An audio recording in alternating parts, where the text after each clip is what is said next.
अस्सलाम वालेकुम वरहमतुल्लाह। I hope कि आप सब ठीक होंगे और अच्छे से होंगे। अगर आप इस चैनल पे नए हैं तो प्लीज़ चैनल को सब्सक्राइब कीजिए। आज जो हमारा टॉपिक रहेगा वो रहेगा क्योटो प्रोटोकॉल पे। किस पे रहेगा? क्योटो प्रोटोकॉल पे। क्योटो प्रोटोकॉल को समझने के लिए मैं आपको ये समझाने की कोशिश करूँगा कि क्योटो एक प्रोटोकॉल है।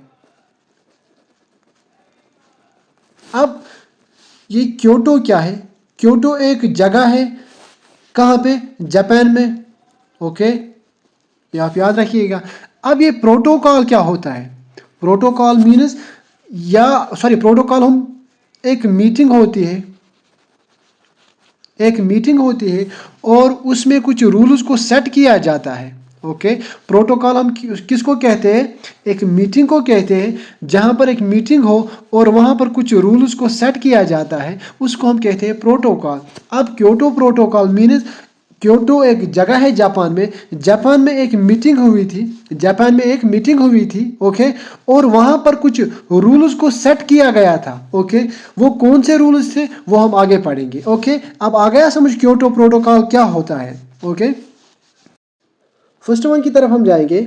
It was established in 1997 under the United Nations framework convention on climate change, जिसको हम शॉर्टली UNFCCC कहते हैं। Okay, UNFCCC। अब अभी मैंने आपको क्या बोला? एक मीटिंग हुई थी कहाँ पे? क्योटो में। क्योटो एक जगह है कहाँ पे? जापान में। अब प्रोटोकॉल भी हमने समझा। प्रोटोकॉल में क्या होता है? एक मीटिंग होती है जहाँ पर कुछ रूल्स को सेट किया जाता है। अब कुछ रूल्स को सेट किया गया कब? 1997 में। ओके, 1997, या सिंपली मैं आपको समझाने के लिए ये कहूँगा कि क्योटो प्रोटोकॉल को एस्टेब्लिश किया जाता है 1997 में। ओके, लेकिन किसके अंडर?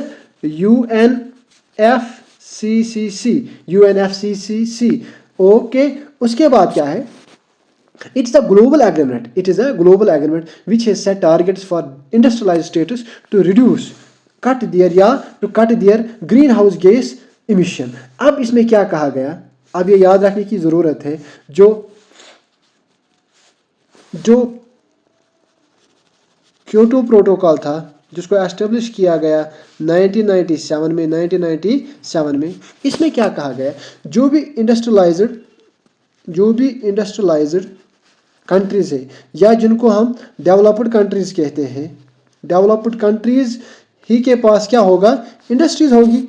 अब इसमें इस क्योटो प्रोटोकॉल में क्या कहा गया कि जो भी इंडस्ट्रियलाइज्ड कंट्रीज़ है, जो भी डेवलप्ड कंट्रीज़ है, उनको क्या करना है? उनको रिड्यूस करने हैं। क्या?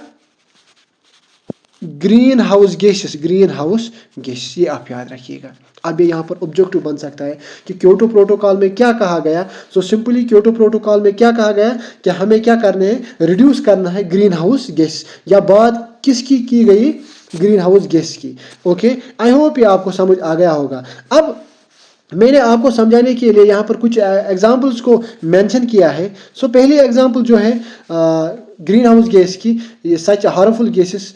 पहला जो है वो है CFCs, क्लोरोफ्लोरोकार्बन। सेकंड है हाइड्रोफ्लोरोकार्बन, जिनको हम HFCs कहते हैं। थर्ड वन मैंने ली है आपको समझाने के लिए नाइट्रस ऑक्साइड, जिसको हम शॉर्टली NO3 कहते हैं। और फोर्थ वन मैंने लिए कार्बन डाइऑक्साइड, जिसको हम CO2 कहते हैं। और लास्ट वन जो मैंने आपके लिए लिए वो है मीथेन, CH4।